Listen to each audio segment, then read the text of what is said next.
The title of the message that I would like to share with you today is Compassion is an Action Word. Compassion is an action word. Ang salita pong compassion, when that word is used, most people don't have any idea at all on what it means. Hindi po batid ng karamihan ang ibig sabihin ng salitang ito. Some people think of it as weakness when they think of people having compassion. Lalo na po mga kalalakihan, ayon po sa pag-aaral, ang mga kalalakihan, guilty tayo na ang paningin natin sa compassion ay pagiging weak, pagiging soft, pagiging mahina. In truth, expressing compassion towards others reveals a strength of character that few people possess. In other words, ang sinasabi po ng salita ng Diyos ay kabaliktaran. Ang pagpapakita ng compassion, kahabagan sa ibang tao ay pagpapakita ng mainam na pagkatao, matibay na pagkatao. You see, we live in a compassionless world. Tayo po ay sa panahon ngayon, namumuhay tayo sa mundo na para bagang walang pakialam sa iba. Okay? Para bagang ang gustong-gusto nating kasabihan sa ating generation is mind your own business. No? Huwag ka makialam. Kanya-kanya to. Mind your own business. Now, most people place themselves on many other important things above any other consideration in the world. The sad reality is that most people simply do not care what happens to others. Pakitanong nga yung katabi mo, do you care? O pakiulit, mukhang hindi mo siya kinakausap. Pakitanong ulit, do you care? Now, these people, they do not possess compassion. In fact, I would venture to say that most people don't even know what it means to have compassion. Hindi man lang nila alam kung ano bang ibig sabihin nito at hindi man lang alam na ito pala ay kayang gawin ng isang tao. Today, we are going to understand what compassion is all about and what does it mean to be compassionate. The first thing that we are going to look at is compassion defined. Ano ba ang ibig sabihin ng compassion? Compassion means to suffer with another person. The word that has strong personal element. To have compassion means more than just feeling sorry for somebody. Pag sinabi pong compassion, hindi ka lang basta naawa. Okay? Kasi madaling maawa ang tao, kawawa naman. No? Ang compassion will always do something about a certain situation ng taong kanyang kinaaawaan. Now, it means to get down where they are in the midst of their need and to suffer with them in the midst of their pain. Tinatagpo natin ang mga tao kung nasaan man at kung ano man ang kanilang mga pangangailangan.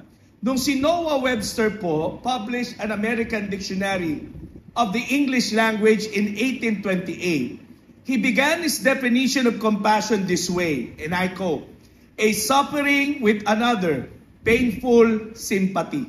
Yan po ang kanyang ibig sabihin ng compassion. Now, ibig sabihin po ng painful sympathy, hindi ka lang basta naawa. Hindi ka lang basta nakiramay sa kanyang pinagdadaanan o kapighatian. Ito pong si Noah Webster made an illustration in the story of Luke chapter 15 verse 20. Sabi niya, and I quote, his father saw him and felt compassion and ran and embraced him and kissed him. Alam niyo, ito pong verse na ito ay significant because it shows us that compassion is more than just a feeling. Ang pagiging mahabagin po ay hindi lamang basta damdamin o hindi lamang basta emosyon. It's not just an emotion. It's more than just a feeling sorry for people in trouble. Alam niyo po, ang biblical compassion means that you see the problem. You are moved by the need.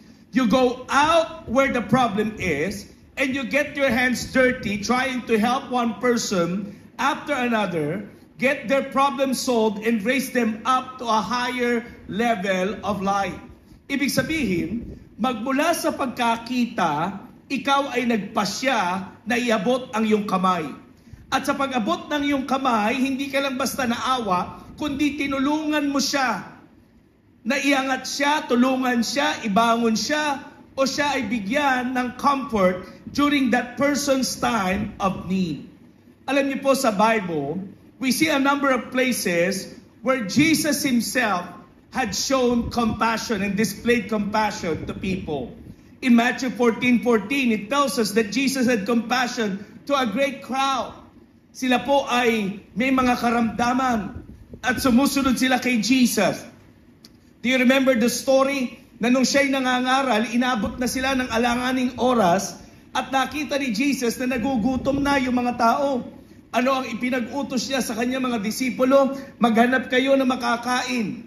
Pero ano ang sabi ng disciple? Lord, mahirap maghanap ng pagkain sa ganitong klase ng lugar. At kung may makita man tayong pagkain na hindi sasapat, Lord, hindi kasya ang isang taong sweldo para bilhan ang 5,000 kalalakihan ng pagkain. You know, the Bible tells us Jesus had compassion. So ano ang kanyang ginawa? He asked for people. Nakita ng isang disciple, ang isang bata may 2 fish and 5 loaves. Anong ginawa ni Jesus? He gave thanks to God and then He distributed it. Ano ang sabi ng Biblia? Lahat ay nakakain. Ito po ay nagmula sa compassion ni Jesus. Matthew 15:32 says that Jesus felt the same compassion when He fed the crowd of 4,000 naman. 2 beses po nagpakain si Jesus ng marami ha. Isang 5,000, isang 4,000. Now you know. When Jesus saw the blind men of Jericho in Matthew 20:34, ano ang sabi ng Bible? He was filled with compassion and healed these blind men. In Mark 1:40-41, Jesus offers the most telling example of what compassion is all about. Nung siya ay nilapitan ng isang leper at lumuhod ito sa kanya, sabi ng leper, Lord, kung willing ka, pagalingin mo ako. Kung willing ka. Ano ang sabi ni Jesus? I am willing. At ito ang pinakamatindi. Hinawakan niya ang isang ketongin. Alam niyo sa kanilang batas, never you must touch a leprous man. Kung hindi ikaw din ay i-declare na unclean. But Jesus disregarded all tradition, all culture, and even all laws just to show compassion dito sa lalaking ito. Please understand with me something of great importance. For our Lord Jesus Christ, compassion was not a feeling. It was a commitment to get involved with hurting people. Real compassion moves from feeling to action. Pakisabi sa katabi, from feeling to action. Pakiulit. Ano ka ba? Bedweather ka ba? Parang hinihele ka pa. Ulit, from feeling to action. Okay? Yan po ang ibig sabihin ng Biblia when we talk about compassion. Now, secondly, let's take a look at compassion illustrated. We are used to thinking of Jesus as the Son of God. And so He was. But let me call your attention to what the Apostle Peter said in Acts 10:38. At his one-sentence summary of Jesus.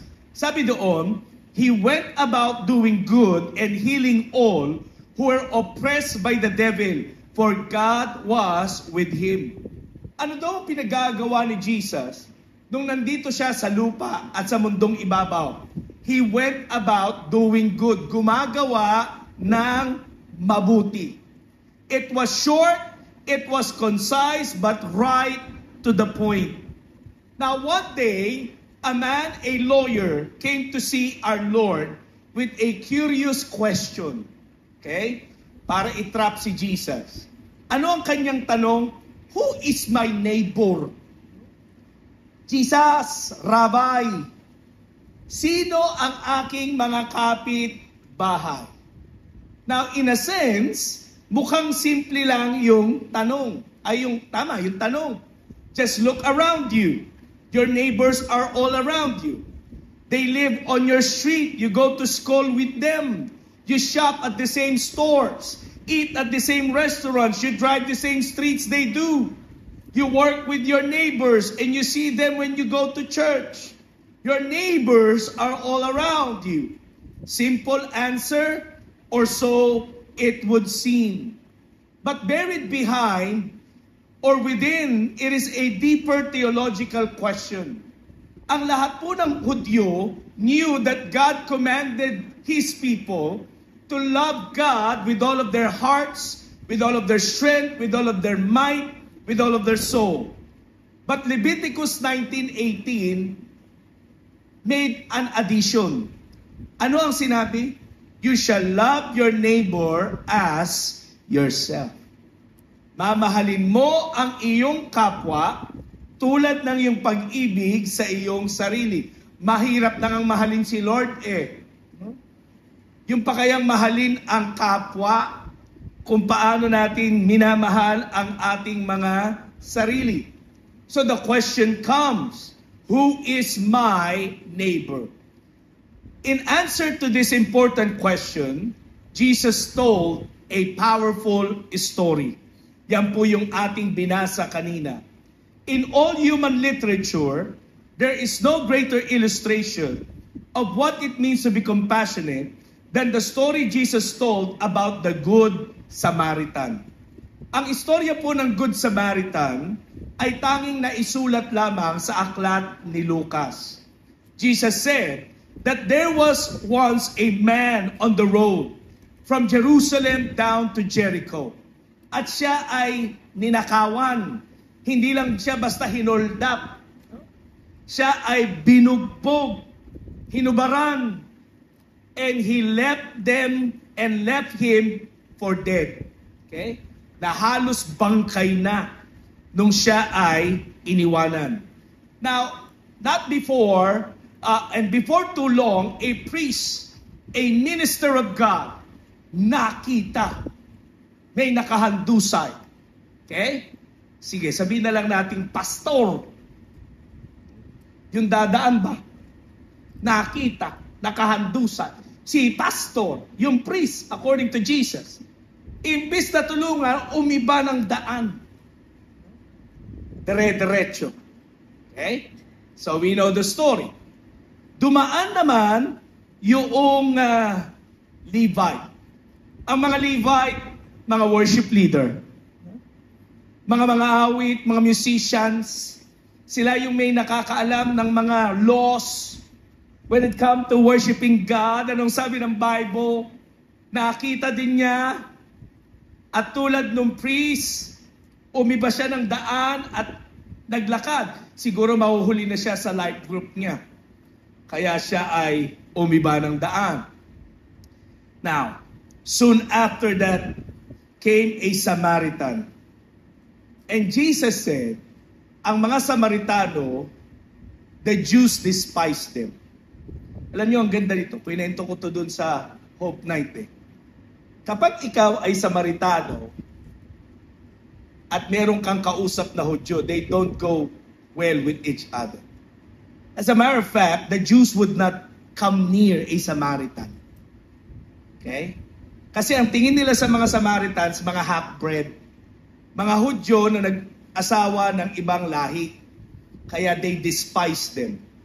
Kung wala nang choice, kundi bumili sa isang Samaritano, pag bumili sila ng produkto sa isang Samaritano, hinuhugasan nila ito 7 hanggang 10 beses. Try to think about that.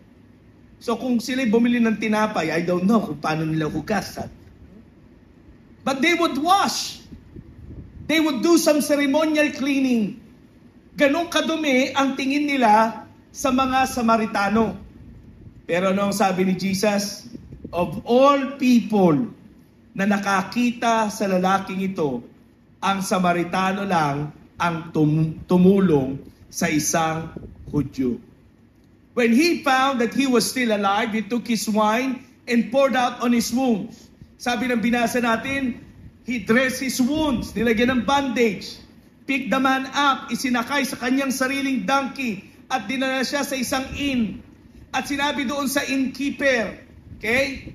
Na anuman ang kulang pa, nagbigay ng sarili niyang pera at nagsabi, anuman ang kulang pa na ginastos mo para sa kanya, pagbalik ko, babayaran kita, magre-reimburse ako sa iyo. If there is more, I'll settle it. When I come back, let me make two observations about this story. First, the Samaritan did was truly above and beyond normal human obligations. Higit pa sa inaasahan ang ginawa ng lalaking ito. Sa panahon kaya natin ngayon, kung meron kang nakitang lalaki na mukhang ginulpi at nakahandusay sa kalsada, ano kaya ang una nating gagawin? Siguro i-video. Hi guys. Meron nga palang nakahandusay dito guys. O kaya ilalive. Hi guys. Buhay pa kaya guys? Sandali guys, salapitan ko.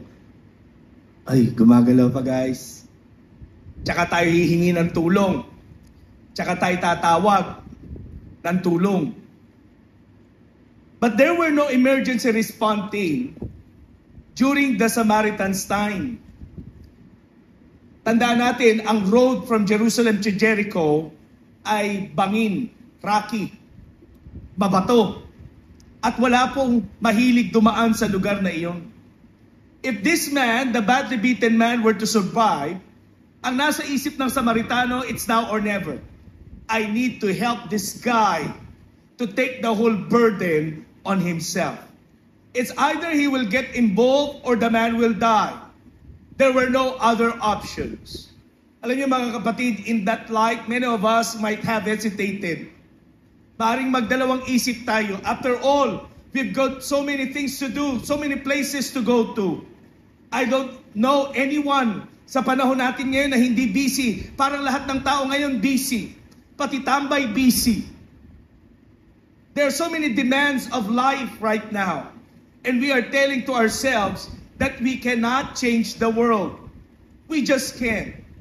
No matter who you are or how much you care or how hard you work or how much you pray, you cannot save them all. Yan ang laging katwiran ng iba. Eh pastor, hindi naman natin sila lahat maililigtas. You cannot rescue every baby. You cannot save every marriage. You cannot help every homeless person. At kahit na ikaw si Mother Teresa, hindi mo magagawang tulungan ng lahat. It just can't be done. Pero kapatid, that's no reason not to help those whom God put in your path. Narinig mo?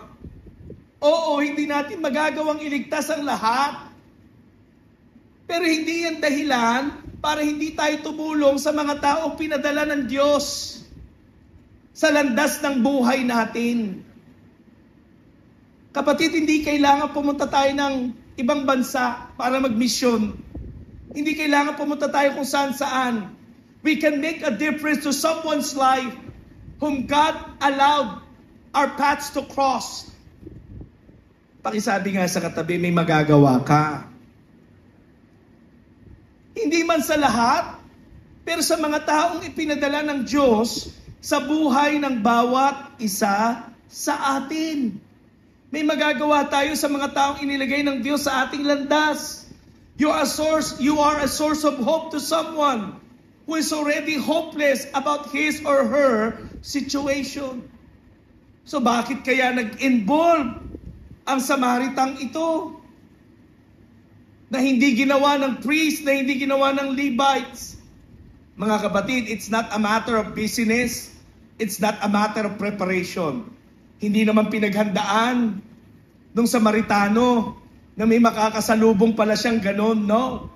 Ang lalaking ito, he cared enough to help the man. Okay?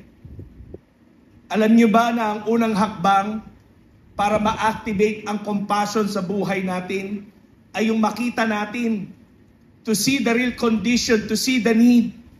Ang lalaking ito nakita niya at para sa kanya marahil ay hindi pwedeng wala siyang gawin. Dapat ay meron siyang gawin. Pakisabi nga sa katabi mo, dapat meron tayong gagawin.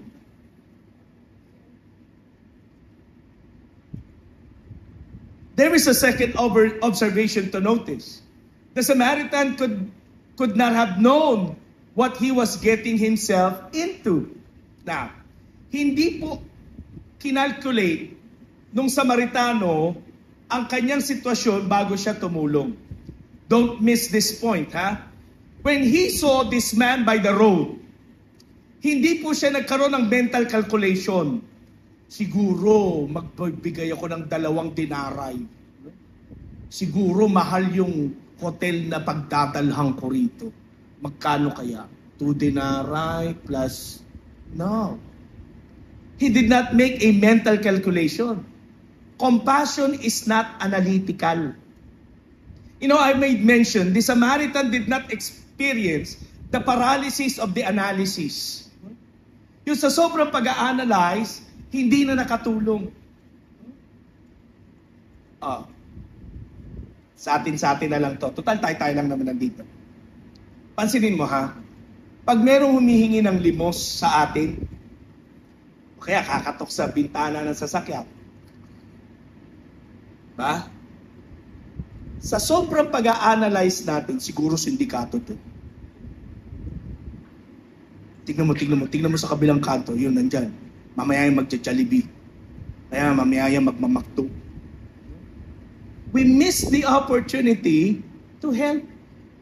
Bakit? Sobrang kaka-isip, sobrang kaka-analyze. Now, kapatid, makinig ka. Binanggit ko ito sa Hope Night. Sa anumang gagawin niya sa ginawa mong pagtulong, nasa kanya na yun. Pero ikaw bilang mananampalataya, ako bilang mananampalataya, we have that responsibility to show compassion to people who are in need. Amen. Pakisabi nga sa katabi, ganun dapat tayo. Tigil-tigilin mo, ikaka-analyze. Saan kaya mapunta yung 2 piso ko? Galit ka pa. Now, this guy, he did not make a mental calculation. He just simply helped. Simple lang ang ginawa niya, tumulong lang siya. As a practical matter, he couldn't have known what was required. Ang tanging ginawa niya lang is a decision. Should I get involved or should I pass by on the other side of the road? Wala naman pong nakakaalam sa atin. We rarely know what compassion will demand of us. Sometimes, the help we give will be brief and easy to do. Diba? Yung makitulong ka lang sa nagtutulak ng kariton. Hindi maiangat, makikitulong ka lang, makiangat, madali lang yon. Sometimes, we will discover that the demands are long-lasting and heavy to bear. Most of the time, we cannot do it all by ourselves. Even in this story, the Samaritan did not stick around and try to nurse the man back to health himself. Iniwanan niya yung lalaki sa kamay ng isang innkeeper. Kinailangan niya ang tulong ng iba. No one can do it alone, or no one can do it all. And no one is being asked to do it all. But we can all do something. Hindi po nire-require na lahat. Pero bawat isa sa atin, we can do something. Now, magtataka kayo kung sino yung naka-selfie na nakasombrero at naka-shades pa mo. Yung pong grupo ng mga kalalakihang yan na nandyan sa side na yan, sila po ay lumakad ng 3 araw sa Sierra Madre para po puntahan ang mga tribo doon sa Palanan, Isabela. They walk for 3 days. Ang kwento niya sa akin, siya po ay ang aking Youth Alive Go National Coordinator sa Youth Alive Philippines. Sabi niya, alam mo, Pastor, unang araw pa lang ng lakad namin, hindi namin alam kung bakit bigla na lang umagos ang ilog. Okay? So paglundag daw nila sa ilog para tumawid sa kabila, inanod lahat ng sangkap nila ng pangkain. Pati yung mga baon nila, nawala lahat. But instead of retreating, they moved forward. They went to Palanang. They had 3 days of DBBS. Nagturo sila sa mga bata. They had 2 nights of crusades. And now, we have a church in that place. Meron na tayong simbahan. We cannot do it all. But we can always do something. Pakisabi nga sa katabi mo, we can do something. Hindi po nire-require na lahat. Ang nire-require lang po sa atin ay meron po tayong gawin. Now, which of this was the true neighbor to the man in need?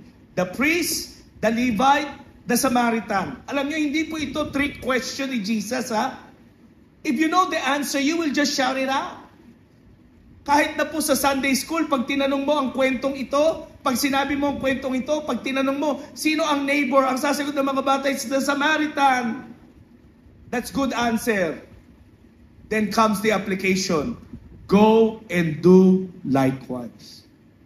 Kung ano yung nakita doon sa Samaritano, gayahin natin ito at atin itong gawin.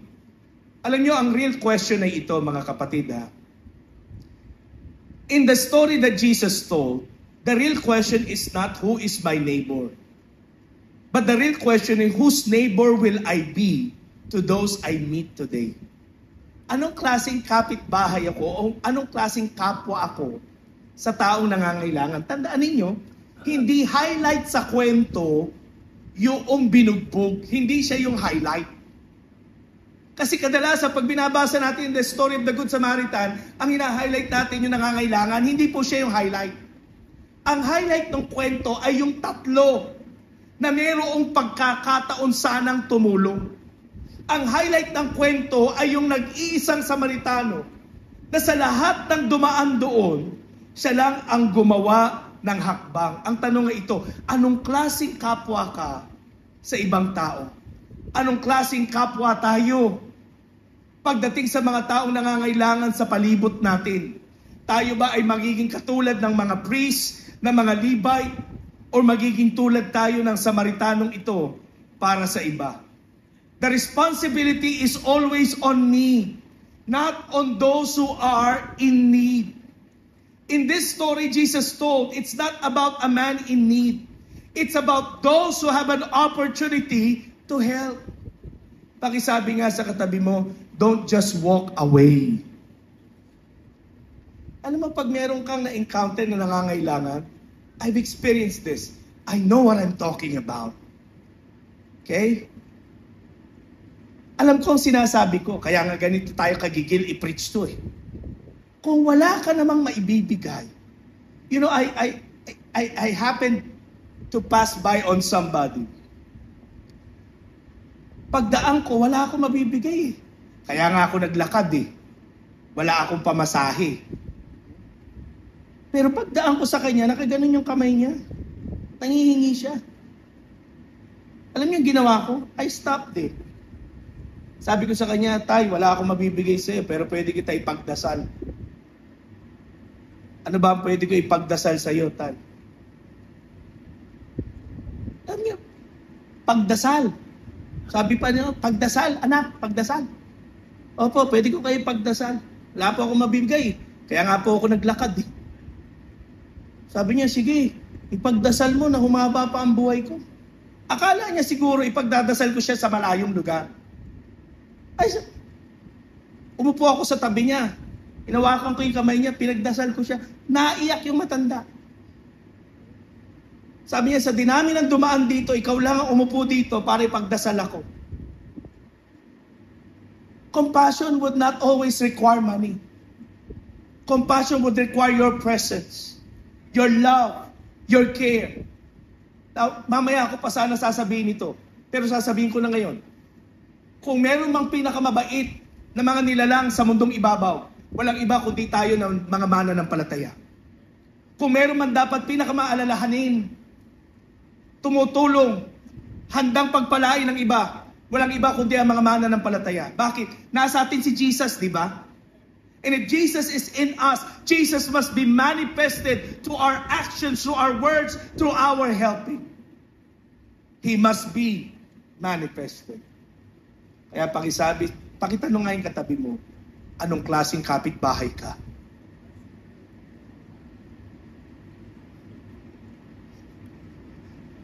Ang ganda nyo tignan, pag nandito sa pulpito, gumaganon yung nguso ng isa.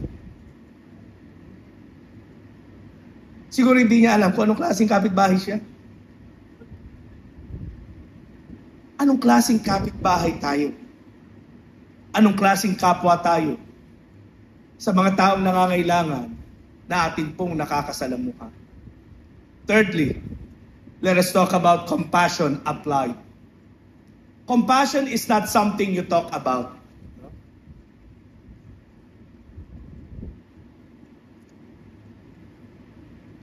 May lakad yung PowerPoint. Nilagay na lahat eh. May biyahe kayo? Now, compassion is not something you talk about. Hindi po yan pinag-uusapan. Alam mo, naawa ako dun sa kanina. Papunta ako dito, naawa ako. Compassion is not something you learn from reading books. Okay? Hindi po yan yung pinag-uusap, hindi po yan natututunan sa pagbabasa ng libro.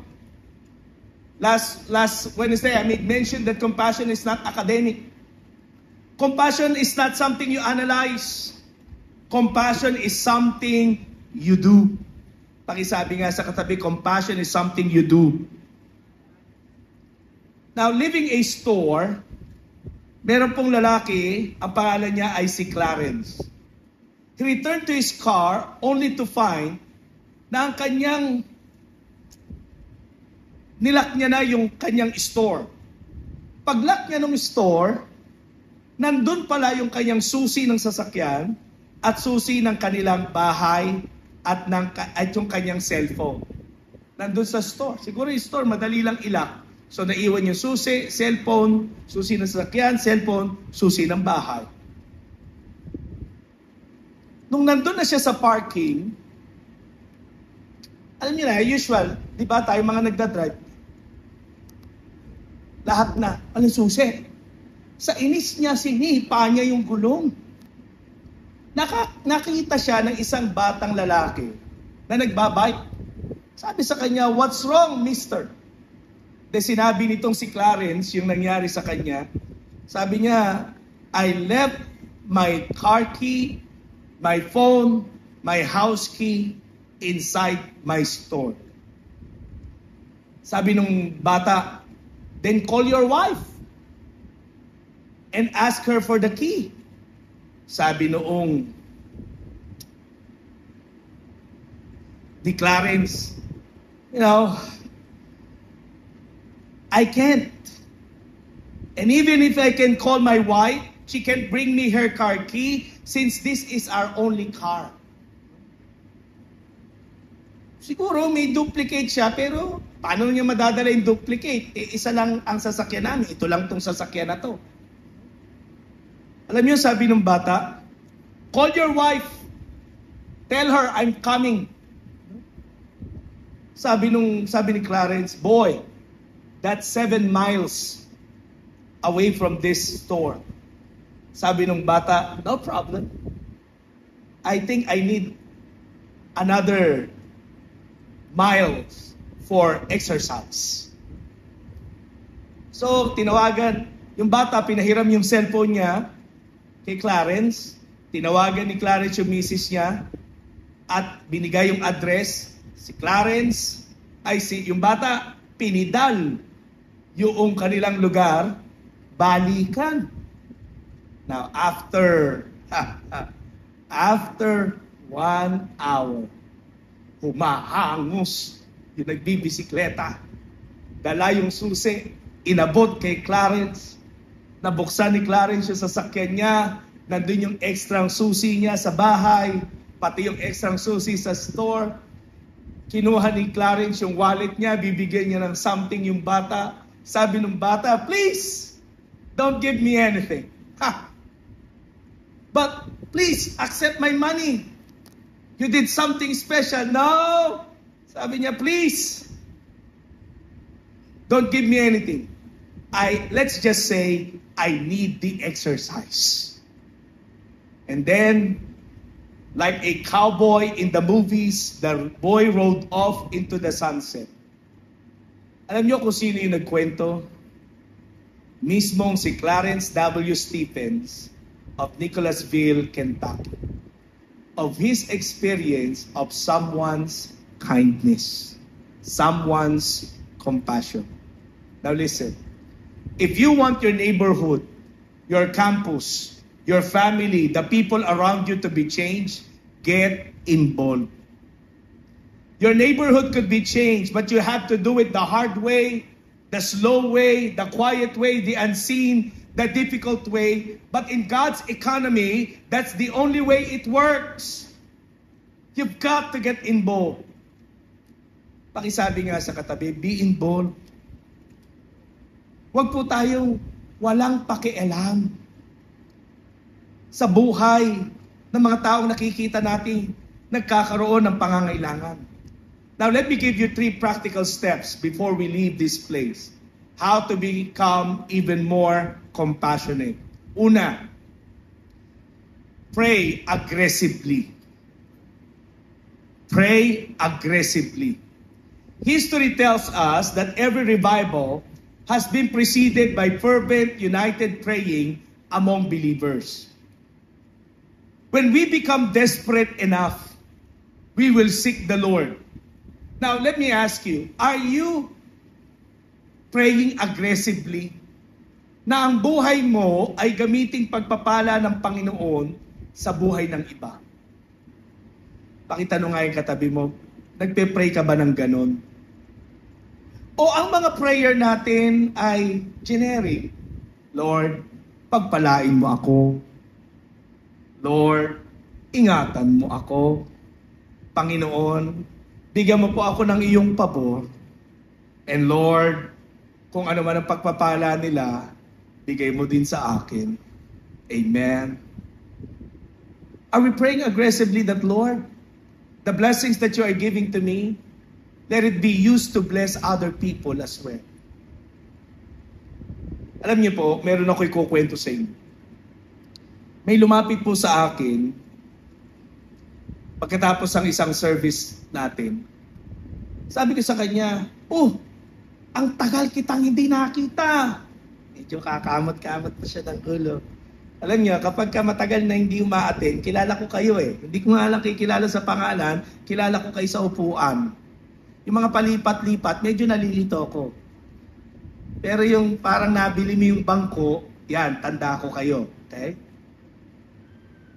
Kapag kalabasan na, usually, pagka, di ba, bumabati ka naman. Kaya lang siya, parang nahiya siya kasi parang siyang walang no choice, magkikita kami. Nahiya siya. Sabi ko, kamusta? 2 buwan kitang di nakita. Sabi niya, talaga ba, Pastor? Oo, wala ka dun sa upuan mo eh. Sabi niyo, nga, Pastor. Kasi 2 buwan, tumulong ako sa kapitbahay namin. Sabi ko sa kanya, anong tulong naman ang ginawa mo? Kasi yung pamilya sa kapitbahay po namin, Pastor, bago panganak yung misis niya, kaya lang yung anak niya, kulang sa buwan. At binabantayan nila palagi. So anong ginawa mo? Doktor ka ba? Hindi naman po. Pero kasi pumapasok sila sa trabaho. Ako po nagbabantay. Napakabait na kapitbahay. Ako po nagluluto para po pag-uwi nila may pagkain na sila. Bakit? Wala ba silang kamag-anak? Siyempre, mga tanong ko naman, di ba? Kala mo naman, kapitbahay ko rin. Wala ba silang kamag-anak? Ay, meron po, kaya lang, taga Mindanao po sila eh, bagong lipat. Okay. Bigla akong kinamayan nung lalaki. Sabi niya, Pastor, salamat ah. Sabi ko, sa loob-loob ko, bakit ka nagpapasalamat ito? Sabi niya, Pastor, salamat ah. Kasi tinuruan mo kami dito sa church na dapat kasama sa prayer namin Binabanggit mo lagi sa amin ito prayer yon, Pastor. Sabi ko, sige nga, alin dun? Pero iniisip ko, alin kaya dun? Lord, gawin mo kaming pagpapala sa buhay ng iba. Sabi niya, tinandaan ko yon, Pastor. Sabi niya, alam mo ba na naka-attend ako dito sa church ninyo, hindi dahil sa may nag-invite sa akin, dahil sa amin ito prayer. At hindi ko makakalimutan yung lagi mong panalangin bago tayo mag-amen. Lord, gawin mo kaming pagpapala sa buhay ng iba. Sabi niya, alam mo, Pastor, nung nakita ko yung kapitbahay ko, inisip ko na. Sabi niya, siguro ito na yung pagkakataon na magkaroon ng answered prayer si Lord sa buhay ko. Na magamit ang buhay ko bilang pagpapala sa iba. Mga kapatid, that is a true-to-life story of someone who is really praying na, Lord, gamitin mo akong pagpapala sa buhay ng iba. Kaya pakisabi nga sa katabi mo, pray aggressively. Ulitin ko ha, we're not here to save the world, but we can be a blessing to someone's life. Nahahayaan ng Diyos na dumaan sa buhay ng bawat isa sa atin. Pangalawa na dapat nating gawin, be personal. Be radically personal. Pakisabi sa katabi, be personal. Okay? Now, there's a difference between sympathy and compassion. Ang compassion that demonstrate the critical effect. Ang compassion may effect sa buhay ng tao. Ang sympathy wala eh. Kasi pag naawa ka lang, tapos wala ka namang ginawa, wala naman nangyari sa kanya. Pero ang compassion, naawa ka at meron kang ginawa, it can change a person's life. Remember, ang compassion is from emotion to action. A young man named Mark was walking home from school one day when he noticed na isang batang lalaki din sa kanyang harapan ay natisod. Nung natisod, sumabog yung kanyang libro, tumalsik yung kanyang sweaters, nabitawan niya yung kanyang baseball bat kasama yung glove at small tape recorder. Ang ginawa ni Mark, dali-dali siyang tumakbo, nilapitan niya ang lalaking ito, ang batang ito, kapwa niya bata, tinulungan niya na buhatin lahat ng kanyang gamit at sabi niya, I'll walk you over sa bahay mo, samahan kita para may magdadala ng gamit mo. Ang sabi ng bata, malayo ang bahay namin. De sinabi niya, address. Sabi niya, papunta rin ako doon. Doon din yung daan pa uwi sa amin. So sila ay naglakad at nagkukwentuhan. Nung nakarating na sila doon sa bahay ni Bill, yun yung pangalan ng bata, sabi ni Mark, well, this is your stop. Doon pa ako. I'm 2 blocks away. Sabi ni Bill, wait, can we have Coke and Doritos for snack? And let's watch some television or TV. Yung afternoon na yon had passed pleasantly. Nagkaroon sila ng small talk, tawanan, and then Mark went home. They continued to see each other around school. Sabay sila nagla-lunch once in a while. At nung graduate sila ng junior high, pareho rin sila ng school na napasukan ng kanilang senior high. Before graduation, pinuntahan ni Bill si Mark. At sabi niya, Mark, can I talk to you?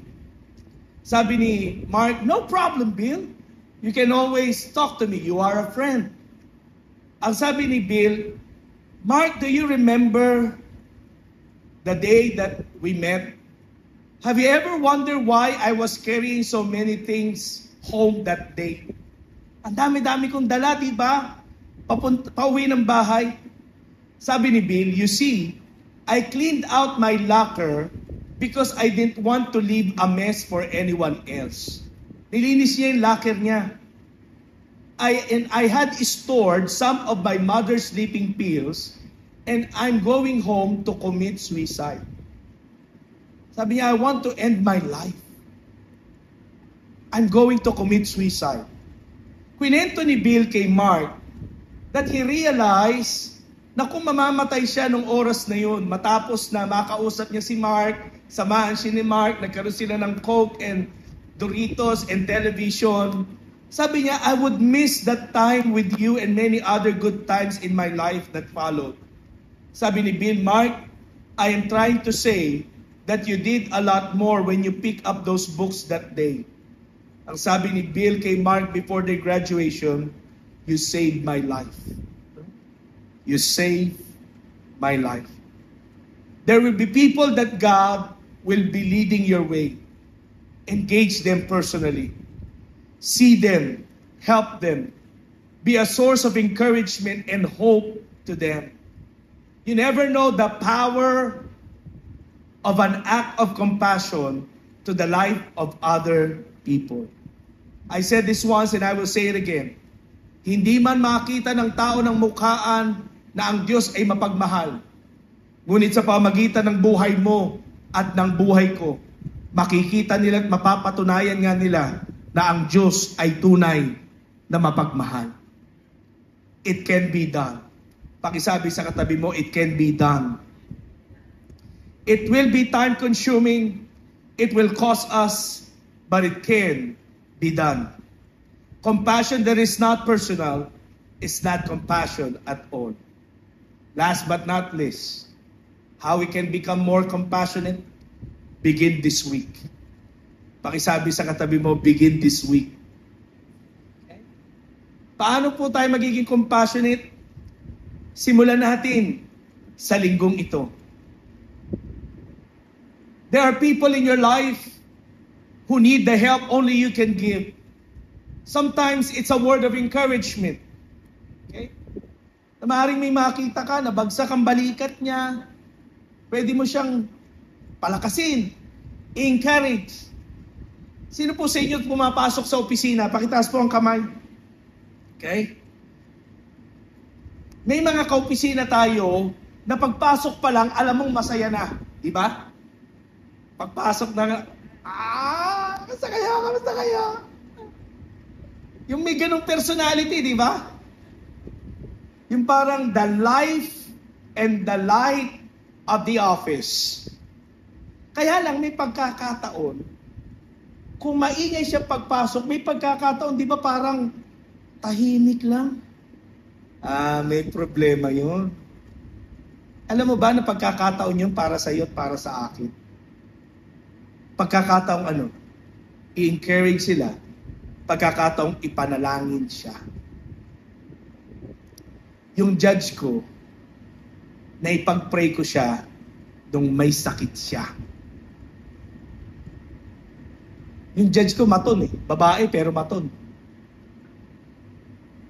Ayaw niyang nagkakasakit. Kaya lang, nung nagkasakit siya, naging opportunity ko yun. Sinisiran ko, ayaw makinig. Alam ko na yan. Mas marami pa nga akong alam sa'yo sa Bible. Sabi ng judge ko, at hindi ko masiran. Dahil binablangka ako, sa tuwing magsasalita ako, sinusupal-pal ako nung may sakit, di makakibo. Nakaganon lang. Sabi ko sa kanya, Mami, gusto niya, tawagin ko siya Mami. Layo naman ang kulay namin. Sabi ko sa kanya, Mami, kamusta ka na? Eto, may sakit ako. Hindi ko siniran. Baka supladahan na naman ako Sabi ko sa kanya, Mami, pagpe-pray kita, marunong ka ba nun? Sabi ko, opo. Pinag-pray ko yung judge ko, umiiyak. Nakikialam pa sa prayer ko. Sabi mo din, habaan pa ang buhay ko. Lord, habaan mo pa ang buhay niya. Tsaka pagalingin na ako ngayon kasi may hearing tayo. Pagalingin mo na. Pati sa prayer, pakilamera. Now, anong ginawa ko? I prayed for her. Alam niyo ba that changed everything on how she had treated me during my time sa aking pagtatrabaho sa husgado. It can be a word of prayer. It can be a word of encouragement. Maring makihati ka ng tinapay sa mga nag-aaral dito. Pag may nakita kang kaklase na walang baon, pwede mo namang hatiin. Hindi ka naman kagad kukunin ni Lord pag hindi kumpleto yung pagkain mo.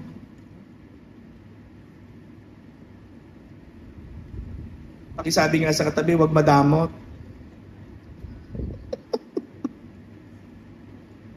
Those are little things that we can do. But let me just tell you, let us do it this week. May opportunity tayo paglabas natin ng church. May opportunity tayo Lunes hanggang sa mga susunod na araw. Let us be more compassionate to the people around us. Ulitin ko, sinabi ko na kanina, kung merong mang pinakamabait dapat na mga tao sa mundong ibabaw, walang iba kundi ikaw at ako na mga tinatawag na mga tagasunod ni Kristo. Amen? Pakisabi sa katabi mo, tayo dapat yun. Tayo. Shall we all bow our heads and let us pray? Father, we thank you for this reminder that you had given to us today. These words may be tough. These words may be a rebuke to us. But we thank you, Lord, dahil patuloy mo kaming nire-remind ng iyong mga salita na iba dapat ang buhay namin bilang mga mananampalataya ni Kristo. Kung madamot ang mundong ito, kami na iyong mga anak ay dapat na generous. Kung walang pakialam ang mundong ito, kami na iyong mga anak, we must be compassionate people, oh God. Hallelujah! Kung puro anger at hatred ang mundong ito, may we show love and mercy to other people. Panginoon, kami ay iyong mga anak at kami po ay mga mananampalataya ni Kristo. Ang hiling po namin, sa lahat ng gagawin namin, makita ikaw sa amin pong mga buhay.